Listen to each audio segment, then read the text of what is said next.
السلام علیکم ورحمت الله وبرکاته.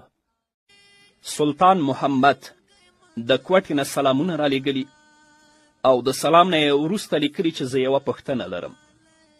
پوښتنه مې دا ده، د قبر جوړول په سمټو سره څنګه دي او په هغې باندې جنډې لګول څنګه دي؟ شرعا د قبرونو پخول او په قبرونو باندې جنډې لګول جواز لري که نه لري؟ د مسلم حدیث دی، راوی د حدیث حضرت جابر رضی الله تعالی عنه دی. هغه فرمایي نهى رسول الله صلی الله علیه وسلم ان یجسس القبر وان یقعد علیه وان یبنى علیه.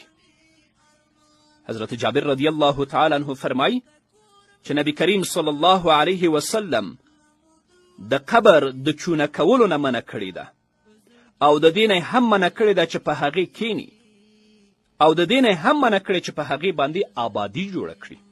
دا خو یو حدیث دی، نور احادیث هم شته چې په هغو کې نبی کریم صلی الله علیه وسلم د قبر د پخولو نه په صریحه توګه باندې منع کړې ده.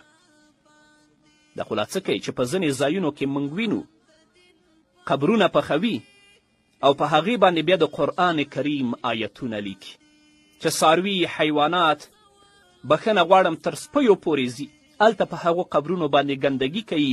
دا د الله رب العزت د کلام او د الله رب العزت د آیتونو په څرګنده توګه بې احترامي او بې عزتي ده چې هغه نیک عمل نه یې کړی، په دې شیانو یې نشي بخښلی. او په قبرونو باندې جنډې زړول په دې لپاره هم په شرع کې کم اصل نشته. صرف د دیوبند علماو دا لیکلي دي که داسې یو شناخته ولیکلی شي چې فلانی د فلانی زوی چې د هغه قبر وپېژندلی شي د شناخت لپاره، دې لپاره جواز شته. اما د قبرونو پخول، په هغو باندې د قرآني آیتونو لیکل، هلته جنډې بندول، دې لپاره په شرع کې کم اصل نشته. د ټول